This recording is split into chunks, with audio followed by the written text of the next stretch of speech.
أنا عصام، عندي دلوقتي 38 سنة. بس اللي هحكيهولك ده حصل لي وأنا عندي 16 سنة. وقتها كنت عايش مع أبويا وأمي وأختي الصغيرة فرح في بيت قديم ورثه أبويا عن جدي، في آخر شارع طويل في قرية كلها زرع وضلمة وسكون. كان في بيت قديم قوي قريب من أرضنا الزراعية. الناس كلها بتسميه بيت الست أم مساعدة، بس مفيش حد بيقرب منه لا ليل ولا نهار. وكل ما اجيب سيرته ابويا يقول لي: ابعد عنه يا عصام، البيت ده مسكون، واي بني ادم بيدخله بيطلع مجنون، لو طلع اصلا. انا طبعا كنت عيل مراهق ومفيش حاجه بتخوفني، بالعكس، الفضول بيجري دمي جري. فقررت ادخله. كان عندي صحاب من البلد، رمضان وشادي، وقررنا في يوم ما فيهوش قمر نروح نكسر القاعدة ونخش البيت ده بالليل نتحدى الخرافة. لبسنا هدوم زودة وخدنا كشافات وزجاجة مية وسكينة صغيرة احتياطا يعني. الساعة كانت 2:30 بعد نص الليل. لما وصلنا للبيت لقينا الباب مفتوح شق صغير كده، كأن حد كان مستنينا. الريحة كانت خانقة، خليط بين ريحة تراب معفن وريحة حاجة ميتة بقالها سنين. شادي قال: احنا بنعمل ايه يا جدعان؟ المكان ده مش طبيعي. بس رمضان ضحك وقال: يلا يا جبناء، دخلنا ومش هنرجع. دخلنا، وساعتها حسيت ان الهوا تقيل، كأنك داخل على قبر مش على بيت. أول ما دخلنا لقينا السقف متشقق، الحيطان متكحتة، وفي رسومات غريبة محفورة على الحيطة، مش عربي مش عبري، حاجة تانية خالص. في آخر الصالة كان في باب خشب قديم، ورا الباب ده سمعنا صوت همسات، مش صوت واحد، لأ كذا صوت، رجالي وستات وأطفال، وكلهم بيقولوا نفس الجملة: ارجع، ارجع، ارجع. رمضان قال بصوت واطي: يا عصام، الصوت ده بيجي منين؟ قلت له وأنا واقف مرعوب. شادي قرب وحط إيده على مقبض الباب، وبمجرد ما لمسه النور طفى والكشاف وقع من إيده، وسمعنا صرخة بنت صغيرة جوه الأوضة، صوت بيرج البيت كله. دخلنا الأوضة لقيناها فاضية، بس كان فيها مراية كبيرة مكسورة من النص ونص تاني سليم. أنا قربت منها وبصيت فيها وشفت نفسي، بس مش لوحدي، كان في حد واقف ورايا. ست لابسة اسود من فوق لتحت وشعرها طويل مغطي وشها. لفيت بسرعة، مفيش حد. رجعت بصيت تاني، لقيت الست في المراية رافعة وشها، ووشها من غير ملامح، لا عيون ولا بق ولا مناخير، بس بتضحك. من اللحظة دي كل حاجة اتغيرت. الباب اتقفل علينا، والمراية بدأت تطلع أصوات زي صراخ ناس بتتحرق. شادي بدأ يصرخ ويقول: في حاجة دخلت جوايا، في حاجة بتتكلم في دماغي. رمضان وقع على الأرض ووشه اتحول، عينيه بقت سودة كلها، مش باين فيها بياض خالص، وبدأ يتكلم بصوت مش صوته: انتوا اللي جبتوا نفسكم، اللعب لسه في أوله. أنا مديت إيدي وفتحت المصحف الصغير اللي كان في جيبي، وبدأت أقرأ آية الكرسي، وفعلا ساعتها حسيت إن الهوا بدأ يرجع طبيعي. الباب اتفتح فجأة، وخرجت أجري وأنا شايل شادي، ورمضان كان ورايا ماشي لكن بيضحك ضحكة مش بتاعته. خرجنا من البيت وجسمنا كله كان سايب مية، بس رمضان من اليوم ده ما بقاش زي الأول. عودة رمضان. من يومها رمضان اتغير، ما بقاش يتكلم، يقعد ساعات يبص في المراية ويضحك. وأهله بدأوا يلاحظوا إنه بيصحى كل يوم الساعة 3 الفجر، ويخرج يقعد قدام بيت الست أم مساعدة ويكلم نفسه، يوم ورا يوم لحد ما اختفى. وآخر مرة شافوه فيها كان واقف في بلكونة البيت ده والمراية وراه وبيضحك. هل اللي بيدخل البيت ده بيخرج هو نفسه، ولا الجن بيستبدل اللي يخش بحاجة منهم؟ لسه في كتير، ولسه اللعبة ما بدأتش. عدى أسبوع على اختفاء رمضان. البلد كلها كانت مقلوبة عليه، بس أنا كنت عارف إنه مش اتخطف ولا هرب. أنا كنت متأكد هو محبوس جوه المراية. كل يوم كنت بصحى مفزوع، حلم متكرر بيزورني. أنا واقف قدام بيت الست أم مساعدة، الباب بيتفتح لوحده والمراية بتناديني. وفي يوم لقيت رسالة غريبة محطوطة تحت باب بيتنا، ورقة صفرة باهتة مكتوب عليها بخط رفيع ومرتجف: اللي دخلنا لازم يرجعنا. وورا الرسالة كان في مرآة صغيرة مربعة مكسورة من الجنب، ومجرد ما شفت انعكاسي فيها سمعت صوت رمضان بيصرخ: عصام، رجعني! رحت جري على الجامع الكبير، سألت عن شيخ كبير اسمه فهمي، الناس بتقول عليه بيعرف يقرأ على الملبوسين. حكيت له اللي حصل، ومن غير ما يندهش قال لي: البيت ده معروف من سنين، هو بوابة مش لبيوت بس، لعوالم تانية، عالم اسمه سجين، فيه أرواح محبوسة، واللي فتح الباب لازم يسده. قلت له وانا صوتي بيترعش: يعني رمضان اتحبس؟ رد وقال: جسمه بره، بس روحه في عالمهم ومعاهم، ولو ما رجعتوش قبل الليلة اللي جاية هيتبدل بالكامل. سألته: أرجعه ازاي؟ قال: تدخل نفس المكان بنفس العدد وتواجه صاحب المراية، يا تاخد روح صاحبك يا تستبدلها بروح تانية. قررت أدخل البيت تاني، بس المرة دي مش لوحدي. شادي رفض يجي، قال لي: أنا بحلم بكوابيس كل يوم وبحس إن في صوت بينده لي من المراية، أنا مش هدخل تاني.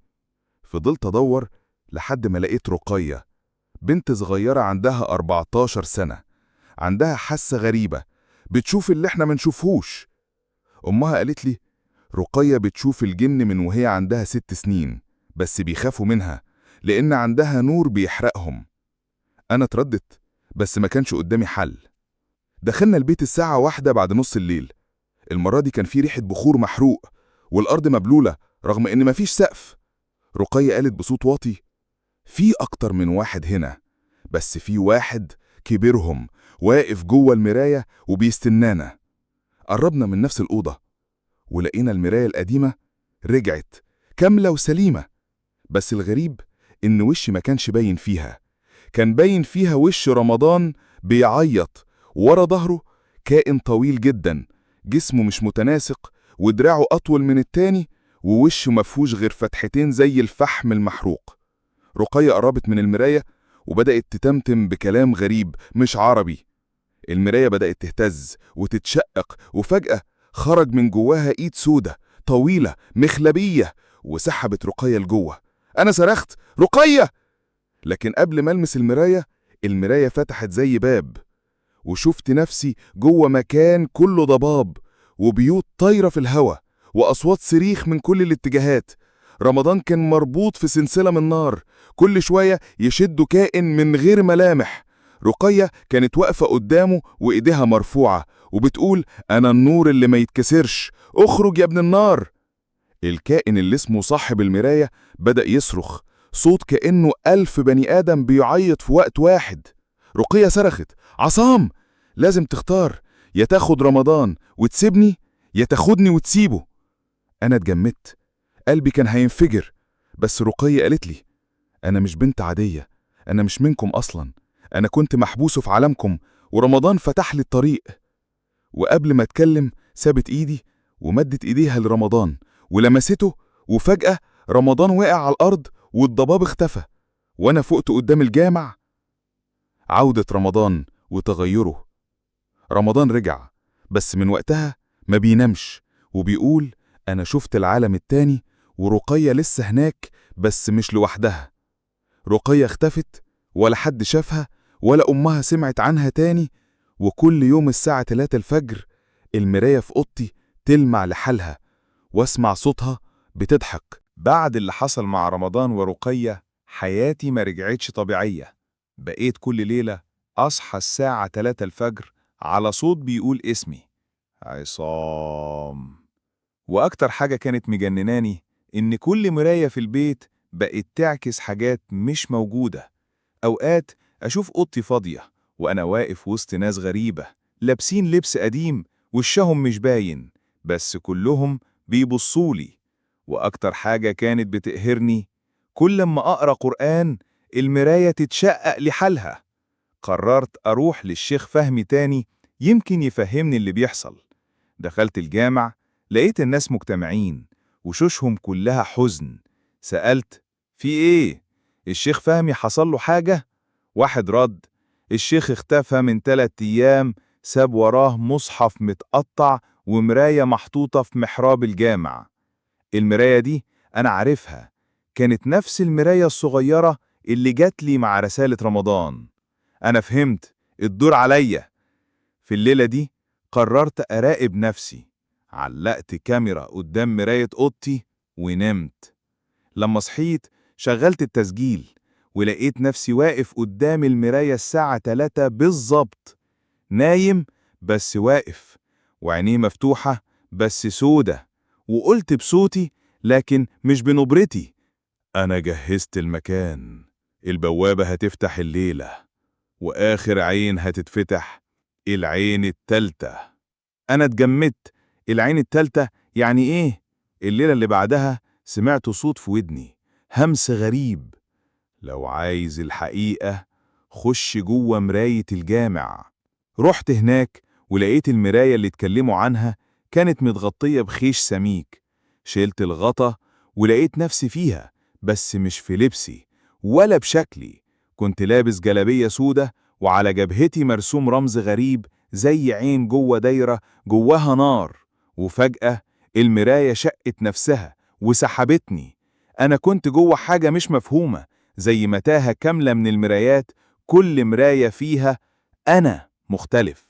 واحد بيعيط، واحد بيصرخ، واحد بيتعذب بالنار، واحد واقف يضحك بهستيريا. وبعد ما مشيت وسطهم وصلت الباب كبير مرسوم عليه نفس العين.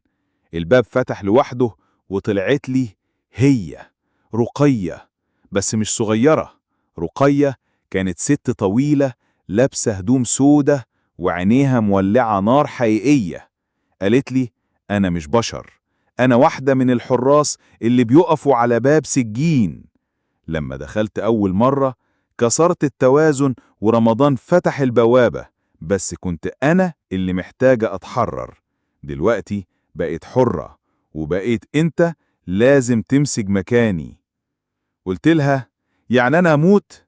قالت لي: مش بالمعنى ده، بس هتختفي من الدنيا وهتكون ظل بتحرس المرايات، بتحرس الطريق. أو تختار تخرج بس تسيب وراك حد غيرك. وقبل ما أجاوب المرايات كلها حواليا بدأت تتهز، وكل أنا جواها بدأ يصرخ: اختار اختار. بصيت في مراية منهم ولقيت فيها أمي قاعدة لوحدها بتعيط، بتقول: يا رب رجع لي ابني، ما اعرفش انام من غيره. وقتها عرفت انا هعمل ايه. صرخت وقلت: انا مش هسيب امي.